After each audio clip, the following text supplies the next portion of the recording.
I'm Aloe Berry, and welcome to Copyright for Musicians from the Source. This is part of an educational series where I break down U.S. copyright law using the actual legal code and explain how it applies to musicians, songwriters, and performers. If you're into music, creation, or understanding the business behind your art, you're in the right place. Quick disclaimer, I'm not a lawyer. This video and series is for educational purposes only.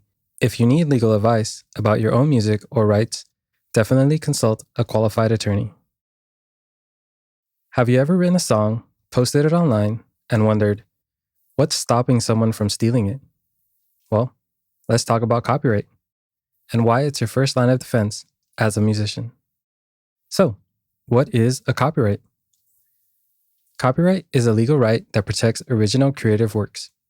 For musicians, that means your lyrics, melodies, recordings, even production elements, if they meet the standard for originality. But here's the catch. Not everything you make is automatically protected. It has to be original. It has to be fixed. Fixed meaning recorded, written down, or saved in some tangible form. Let's define two key terms before we get into the law. The first term is tangible. Tangible means anything that can be captured. Writing lyrics in a notebook, saving a voice memo, recording into your DAW. All of that counts. The second term is phonorecord. A phonorecord is any format that captures sound. CDs, MP3s, tapes, hard drives, cloud files, and any future technologies that store audio. Knowing all of this, we can now dive into some law. According to Section 102A of Title 17, the part of U.S. copyright law that explains what is protected, copyright protection subsists in original works of authorship fixed in any tangible medium of expression. And from Section 101, the definitions section, a work is created when it is fixed in a copy or phonorecord for the first time. The Copyright Office also confirms your work is protected as soon as it is fixed, meaning even if your song isn't finished, the parts you've captured are already protected. And here's something a lot of musicians don't know. You don't have to register your work to have copyright. As long as it's original and fixed, you already hold rights under the law. We'll talk more about registration and when it really matters in a later episode. And now, a quick clarifying note. Not every beat, arrangement, or sound you create will qualify for copyright. It still has to meet certain thresholds of originality. And that's something only the courts can decide, case by case. So, copyright protects your expression, not your ideas. You can't copyright a sad love song as an idea, but your lyrics, melodies, and arrangement of that song, that is protected. Let's break it down. What is protected? Lyrics, melody, original recordings, sound design, if creative choices are involved. What's not protected are things like chord progressions, song titles, basic rhythms, or stock beats.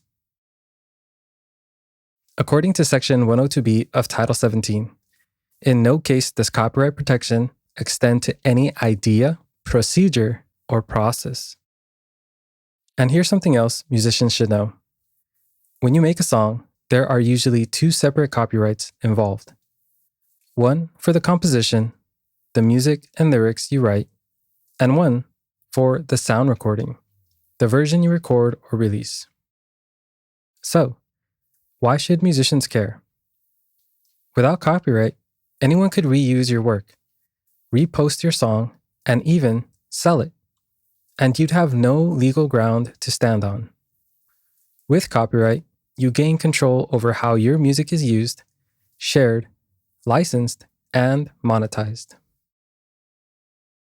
But here's the real-world truth.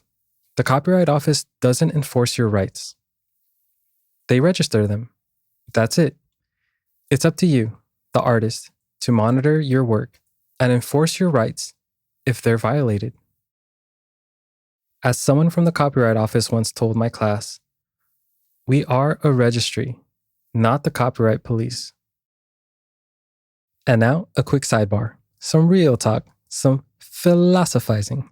And the question comes down to, do you really own a copyright? Well, a wise professor once said, you don't truly own a copyright. You're just defending your right to it until your next case. And they were right. You're not holding a magic shield. You're holding a bundle of rights, and defending them takes awareness, access, and sometimes legal action. So, now it's your turn. Take a second to think about the last song you made. Did you write the lyrics or melody? Well, that's the composition. Did you record it? Maybe in your home studio or on your phone? That's the sound recording. In copyright terms, those are two distinct rights. Even though it's one song to you, the law sees it as both a written work and a recorded performance.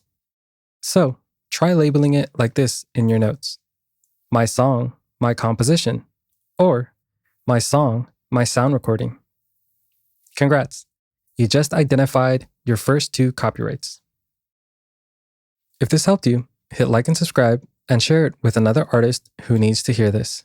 If you'd like to support the channel or connect with me outside of YouTube, you can check out my Ko-fi or follow me on Blue Sky. Links are in the description below. If you want to read the law for yourself, I've also linked the official Copyright Office website in the description below. Thank you for listening and have a wonderful day.